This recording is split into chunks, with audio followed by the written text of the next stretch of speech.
సిద్దిపేట జిల్లా దుబ్బాకలో నాడు ఘనకీర్తి వహించిన ప్రభుత్వ పాఠశాల ఇప్పుడు దయనీయ స్థితిలో కొట్టుమిట్టాడుతోంది. ఎంతో పేరు ప్రతిష్టలు ఉన్న ఈ పాఠశాలలో హేమాహేమిలు ఎందరో విద్యాభ్యాసం చేశారు. 1964 నుండి 68 మధ్య కాలంలో ఈ ప్రభుత్వ పాఠశాలలో మాజీ సీఎం కేసీఆర్ 6వ తరగతి నుండి 9వ తరగతి వరకు విద్యను అభ్యసించారు.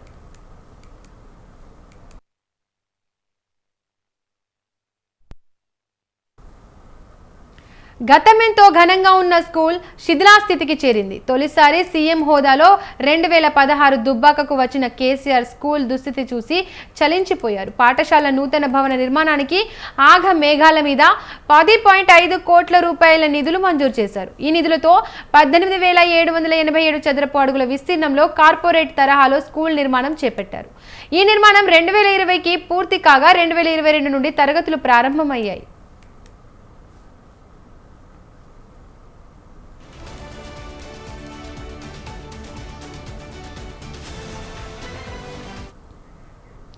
కార్పొరేట్ స్థాయిలో నిర్మించిన ఈ స్కూల్ భవనం ఇప్పుడు ఆలనా పాలనకు నోచుకోలేక దయనీయ స్థితికి చేరుకుంది. ఆకతాయిలు స్కూల్ అద్దాలు, పైప్ లైన్లు పగలగొట్టి పారేశారు. టాయిలెట్లు అధ్వానంగా మారాయి. ప్రస్తుతం ఈ స్కూల్లో 335 మంది విద్యార్థులు ఉన్నారు.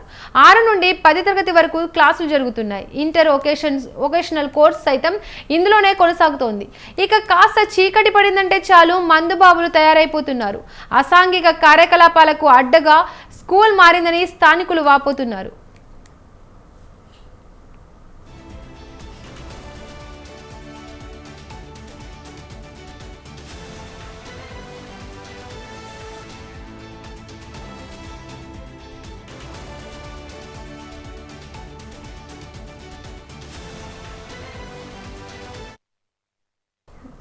మొత్తం 40 తరగతి గదులు ఉన్న సగానికి సగం ఖాళీగానే దర్శనమిస్తున్నాయి. దూర ప్రాంతాల నుండి తాము సైకిళ్లపై వస్తుంటే ఆ సైకిళ్లను సైతం కొందరు అపహరించేస్తున్నారని విద్యార్థులు వాపోతున్నారు. ప్రభుత్వం స్పందించి కేసీఆర్ స్కూలుకు పూర్వ వైభవం తేవాలని విద్యార్థులు కోరుతున్నారు. వెంటనే నైట్ వాచ్మెన్ నియామకం చేసి సీసీ కెమెరాలను అమర్చాలని కోరారు.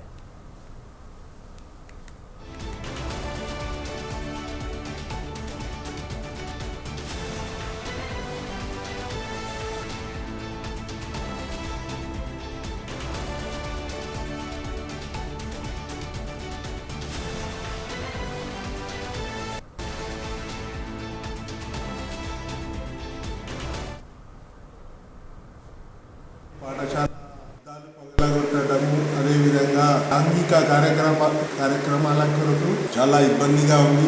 స్కూల్ అవర్స్ తర్వాత ఇది వాటర్ మీటర్ బాక్సెస్ పగలగొట్టడము, కిటికీ అద్దాలు పగలగొట్టడము, అదేవిధంగా అంతా కూడా పందుల స్వైర విహారం జరుగుతున్నది. అదేవిధంగా గేట్ కూడా సరిగా అమర్చలేదు కాంట్రాక్టరు.